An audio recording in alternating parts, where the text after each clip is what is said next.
Greetings from our Middle Tennessee studio. Welcome to today's VistaPoints podcast, Choose Your Path, where the VistaPoints staff are committed to improving the quality of life for people living with a disability. I'm Bart, your podcast host. My role is to walk with you on this journey of discovering and using special needs trusts. We've recently begun digging deeper into topics addressing special needs trusts for children living with a disability.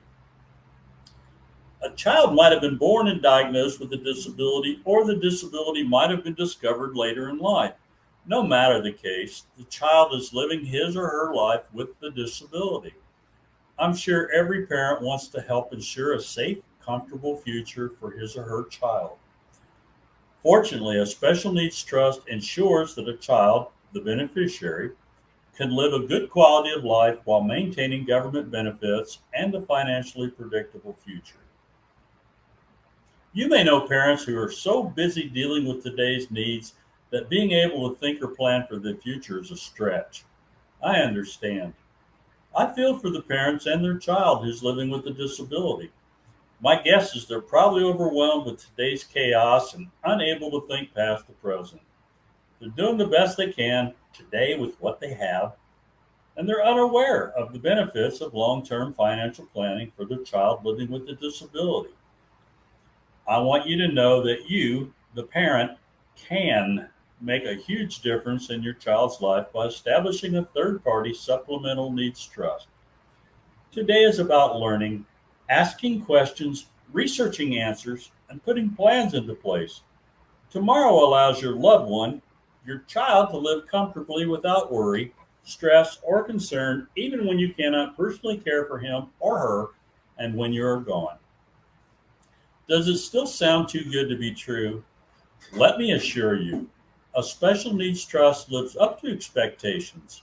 It provides financially predictable future. It ensures its beneficiary maintains the government benefits, which cover much of the day-to-day expenses. The third-party special needs trust allows your child to receive thoughtful monetary gifts, such as an inheritance, without endangering current government benefits. Throughout this podcast, you hear me use the word special needs trust and supplemental needs trust interchangeably. Both types of trusts are special needs trusts. The supplemental needs trust refers specifically to the third-party trust. Now, I don't want these terms to confuse you. If you have a question about the type of trusts a person living with a disability can have, please visit the VistaPoints website at www.vistapointssnt.org. O-R-G. A special needs trust is a legal document. It's well defined, has structure, allows for expenditures, and accepts monetary gifts while enabling its beneficiary, who is the loved one living with a disability, to continue benefits without worry. It's best handled by a team of professionals who collaborate to benefit the beneficiary. The team does not need to be large, but it does need to specialize in special needs trusts. Allow me to focus on the professional side for a moment. There are many people who work on behalf of the beneficiary. They work as a team. One team member is the attorney, whose focus is on disability, estate planning, and/or family law, and the other is the special needs professional, the trustee, who guides and has more experience with special needs trust than anyone else on the team, a hand to hold, and the wisdom to share. Last but certainly not least is the beneficiary, along with his or her parents or legal guardian. Establishing a special needs trust for your child, grandchild, nephew, niece, or even for the neighborhood kid is different than a special needs trust established for someone who has their own money and is living with a disability. Out of the three types of special needs trust, this one is called a third-party supplemental needs trust. Its rules and regulations are different than a pooled special needs trust or a first-party special needs trust.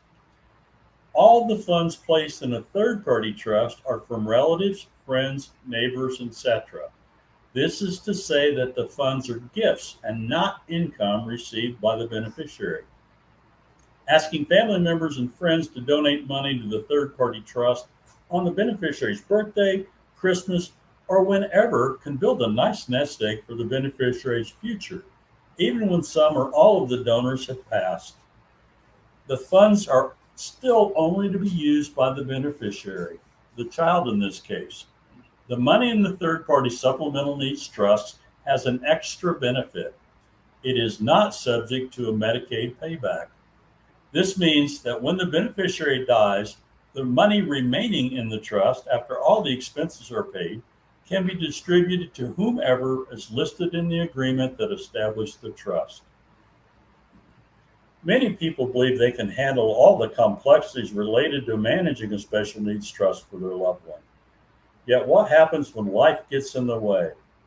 I'll tell you a short story about a family who thought everything was going to work out well, but it didn't. Now there's a good ending, so hang in there with me until the end. John and Mary had a daughter with Down syndrome. The doctors told them their daughter, Jessica, would not live to be 40 years old due to her illness. These parents were wonderful with Jessica. They also had two other children after Jessica was born, Randall and Monica. As Jessica neared 40, they realized the doctors were wrong. Jessica was going to live many, many more years. John and Mary met with an estate planning attorney. They had a third-party supplemental trust put into place with Randall and Monica co-managing the trust for Jessica. All went well for a few years. Then John and Mary were tragically killed in a plane crash. All of the duties of caring for Jessica fell on Randall and Monica. This was all well and good, but both Randall and Monica had their own lives, their own families, their own jobs, their own hobbies. You get the picture. Randall and Monica tried diligently to take care of Jessica, having her stay a couple days at one of their houses and then at the other. Whoever was taking care of Jessica had the say-so in how the special needs trust money was spent. This became a problem. Sometimes Monica would tell Randall that he was overspending on Jessica and that with that spending the money wouldn't last. Randall would tell Monica that she wasn't saving all the receipts from purchases made with the trust money. Monica would get angry. Randall would get angry. The communication between the siblings went downhill quickly. Jessica's care suffered. She became agitated and whiny. Randall and Monica were at their wits' end. They didn't know what to do. This is when Randall and Monica made an appointment and met with their parents' estate planning attorney. The attorney suggested having a successor trustee take over the management of the trust money. Randall and Monica would choose one of them to be the primary advocate for Jessica. The trustee would manage the third-party supplemental needs trust for Jessica. Randall and Monica could still make suggestions and help the new trustee. This took a tremendous burden off the two of them. Soon, Jessica was back to her old self, full of life and always smiling. Life returned to normal. The three adult children were able to live harmoniously once again. The timing of setting up a special needs trust for a child is unique. Parents and grandparents establish third-party special needs trusts for their children or grandchildren at various times in their loved one's life and at various times in their own lives. What's unique about establishing a third-party supplemental trust is that no matter when it's established, it will bring financial benefit to the loved one and help this person live a good quality of life.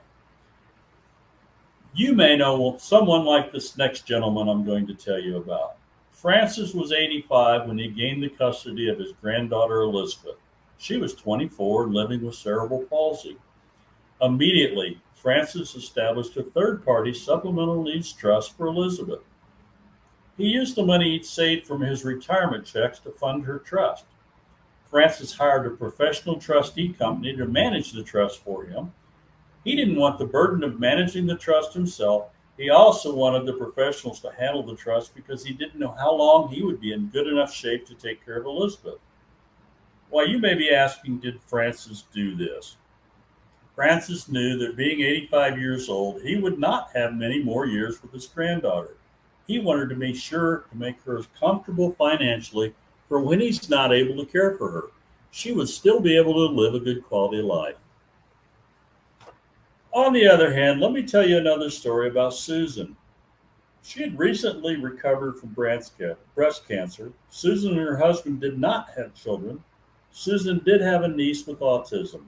She wanted to establish a third party supplemental needs trust for the niece. This would help the family be able to live more comfortably, knowing that the money she put into the trust would be used solely for the benefit of the niece. This would free up money the family had been using to care for the niece. The family struggled each month to make ends meet. They would then be able to use that money for themselves. Susan decided to use a professional trustee to manage the trust.